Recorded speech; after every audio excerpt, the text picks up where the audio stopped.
ಎಲ್ರಿಗೂ ನಮಸ್ಕಾರ. ನಾನು ನಿಮ್ಮ ಸರ್ಜ. ಹೌದು, ನಾನು ಮಾರ್ಟಿನ್ ಪ್ರಮೋಷನಲ್ಲಿದ್ದೇನೆ. ಬಟ್ ಮಾರ್ಟಿನನ್ನು ಒಂದು ನಿಮಿಷ ಪಕ್ಕಕ್ಕೆ ಇಟ್ಬಿಡೋಣ. ಇವತ್ತು ವಿಡಿಯೋ ಮಾಡ್ತಿರೋ ಉದ್ದೇಶ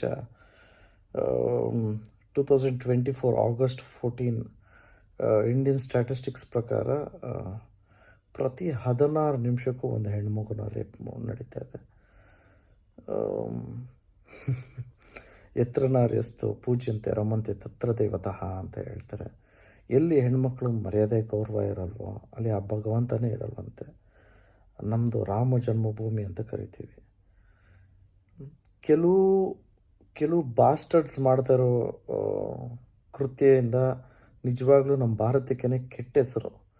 ಹೆಣ್ಮಕ್ಳಿಗೆ ಮಾತ್ರ ಹೀಗಿರಿ ಆಗಿರಿ, ಹಿಂಗೆ ಬಟ್ಟೆ ಹಾಕ್ಕೊಬೇಕು, ಇದನ್ನೇ ಮಾಡಬೇಕು ಅದನ್ನೇ ಮಾಡಬೇಕು ಅಂತ ಹೇಳೋದಕ್ಕಿಂತ ಒಬ್ಬ ಹುಡುಗನ್ನ ರೇಸ್ ಮಾಡಬೇಕು ಅಂದರೆ ಗಂಡು ಮಕ್ಳಿಗೂ 3 ಕಂಪಲ್ಸರಿ ವಿಷಯ ಹೇಳ್ಕೊಡ್ಲೇಬೇಕು.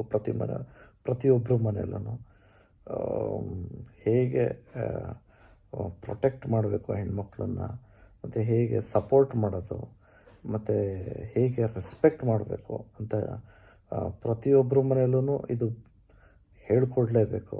ಇಂಥ ರೇಪಿಸ್ಟ್ಗಳಿಗೆ ನಿಜವಾಗ್ಲೂ ಅವ್ರು ಸಿಕ್ಕಿ ಕಾನೂನು ರೀತಿ ಶಿಕ್ಷೆ ಆಗಲಿ ಅಂತ ನಾವು ಭಗವಂತನಲ್ಲಿ ಕೇಳ್ಕೊತೀವಿ. ಬಟ್ ಅವ್ರಿಗೆ ಯಾವುದೇ ರೀತಿ ಶಿಕ್ಷೆ ಕೊಟ್ಟರು ಆ ಸ್ಯಾಟಿಸ್ಫ್ಯಾಕ್ಷನ್ ಅನ್ನೋದು ಆಗೋದೇ ಇಲ್ಲ. ಇಂಥ ನನ್ನ ಮಕ್ಕಳನ್ನ ನಿಜವಾಗ್ಲೂ ನಡು ರಸ್ತೆ ನಿಲ್ಲಿಸಿ ಜೀವಂತವಾಗಿ ಸುಟ್ಟಾಕ್ಬಿಟ್ರು ಅದು ಆದ್ರೂ ಸ್ಯಾಟಿಸ್ಫೈ ಆಗೋಲ್ಲ. ಇಂಥ ಕಲ್ಪ್ರಿಟ್ಸ್ಗೆ ಏನೇ ಮಾಡಿದ್ರೂ ಆ ಭಗವಂತ ಇವ್ರಿಗೆ ಒಳ್ಳೇದು ಮಾಡದೇ ಇರಲಿ ಅಂತ ಮನಸಾರ ಕೇಳ್ಕೊತೀನಿ. ನಾನು ವಿಡಿಯೋ ಮಾಡ್ತಿರೋ ಉದ್ದೇಶ ಏನು ಅಂದರೆ, ನಿಜವಾಗ್ಲೂ ನಮ್ಮ ಮನೇಲೂ ನನಗೂ ಒಬ್ಬಳು ಹೆಣ್ಮಗಳು ಇದ್ದಾಳೆ. ಅನ್ಯಾಯ ಆಗಿದೆ, ಯಾರೋ ಮನೆಗೆ ಅನ್ಯಾಯ ಆಗಿದೆ ಅಂದಾಗ ನಿಜವಾಗ್ಲೂ ಅವ್ರ ಜೊತೆ ನಾವು ಇವಾಗ ಇರಬೇಕು. ದಯವಿಟ್ಟು ಎಲ್ಲರೂ ಧ್ವನಿ ಎತ್ತಿ let us ask for justice. It is time to change India.